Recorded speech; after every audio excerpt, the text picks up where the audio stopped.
سکتے ہیں تو آپ پر کوئی دم وغیرہ لازم نہیں ہوگا۔ یہ کہتے ہیں کہ بعض اوقات ایسا ہوتا ہے کہ والدین جو ہے وہ زندگی میں ہی اپنی جائیداد نام کرتے چلے جاتے ہیں تاکہ بعد میں پرابلم نہ ہو، ایک مکان ہوا ایک بیٹے کے نام کر دیا، دوسرا دوسرے کے نام کر دیا، تو کیا ایسا طریقہ صحیح ہے؟ دیکھیں مسئلہ یہ ہے کہ ایک تو تمام اولاد کو جب زندگی میں کوئی گفٹ دیتا ہے نا تو اس میں اولاد بانٹنے کا طریقہ جو افضل ہے وہ یہ ہے کہ لڑکا لڑکی اس میں برابر ہوں، بالکل برابر، جتنا لڑکے کو دیں اتنا لڑکی کو۔ پھر مفضول طریقہ یہ ہے کہ وہی جو وراثت والا ہے، لڑکے کو 2 حصے، لڑکی کو کم از کم 1 حصہ۔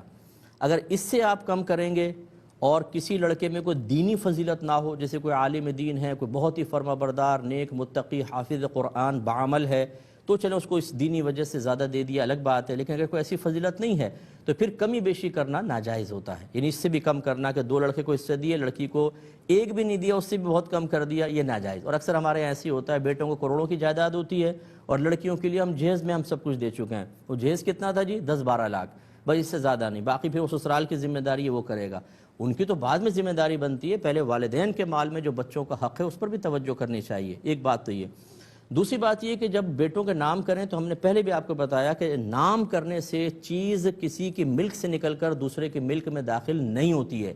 یہ دنیاوی قانون کے اعتبار سے تو ٹھیک ہے، کوئی ڈاکومنٹ دکھائے دیکھیں والدین نے مجھے دے دیا تھا تو اس کو دے دیا جائے گا۔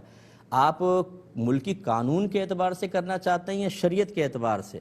اگر شریعت کے اعتبار سے کرنا چاہتے ہیں تو اگر آپ نے نام کیا تو پھر مکمل اس کو اختیار دیں، وہ چاہے اس مکان کو کرائے پہ چڑھائے، چاہے بیچے، چاہے کسی کو تحفہ دے، پھر آپ کچھ نہیں کہہ سکتے۔ اگر اس طرح مکمل تصرفات کے ساتھ آپ نے اس کے نام کیا ہے تو وہ ملک سے آپ کی نکل کے بچے کی ملک میں داخل ہوگا، اور اگر ایسا نہیں ہے، نام اس کے کر دیا ہے، آپ اس میں رہ بھی رہے ہیں، خود ہی کرائے پہ چڑھا رہے ہیں، وہ بیچ نہیں سکتا، تو یہ آپ ہی کی پراپرٹی ہے۔ جیسے آپ کا انتقال ہوگا، چاہے ڈاکومنٹس اس بچے کے نام ہوں، جتنے بھی وارث ہوں گے سب اس میں حصے دار بن جائیں گے۔ یہ اچھی طرح دین کو سمجھیں، یہ میں نے پہلے بھی سمجھایا تھا آپ کو اور سمجھاتا رہتا ہوں۔ آپ مطلب اگر گھر کے سرپرست ہیں تو شریعت آپ کے ہاتھ میں نہیں آ گئی ہے۔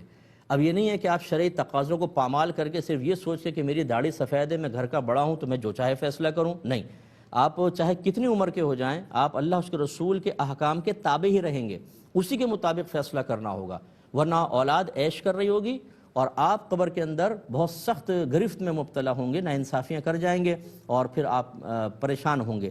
اس لیے ہمارا مشورہ مان کر کسی اچھے مستند مفتی صاحب سے اپنے اطراف میں دیکھیں، ان سے مشورہ کر کے پھر یہ تمام اقدامات کریں، یا پھر جتنی بات آپ کو ہماری سمجھ میں آئی اس کے مطابق کر لیں۔